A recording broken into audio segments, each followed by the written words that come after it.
want to share some tips with you about planting your first tomato garden. Now, it could seem daunting going to the garden center and seeing hundreds of different types of tomato plants, and you wonder which one should you buy. Well, my recommendation is buy and plant what you think you will want to eat.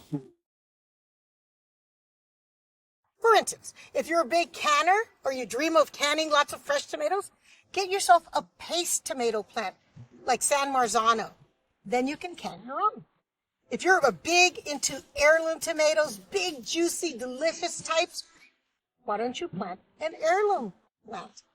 Now, some of you are into hamburgers, big old beefy slices, juicy running down your mouth. I would suggest a beefsteak tomato plant. And then, if you're like me, and you just want to eat right off the vine these sweet, tender, juicy little cherry tomatoes, get yourself a cherry tomato plant.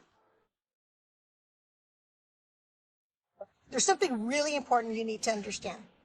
That tomato plants come in two different types.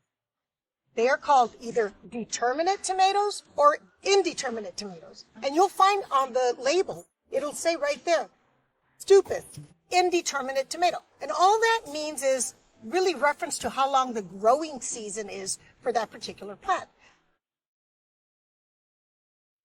For instance, a determinate tomato has a determined time when all of the fruit is going to set. So that could be within 2 to 3 weeks. All the fruit is going to pop, and you can just harvest it all and maybe do some canning. So if you're into canning, get yourself some determinate paste tomatoes. Now, indeterminate tomatoes are the opposite. It's indeterminable. Is that a word? Whatever.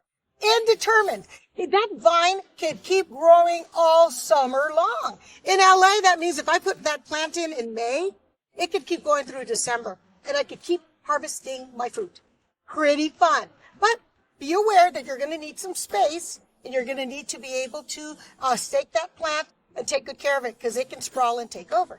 But anyways, it's so exciting. There's nothing more exciting than tomatoes. I want to show you how to plant some tomatoes in some raised beds.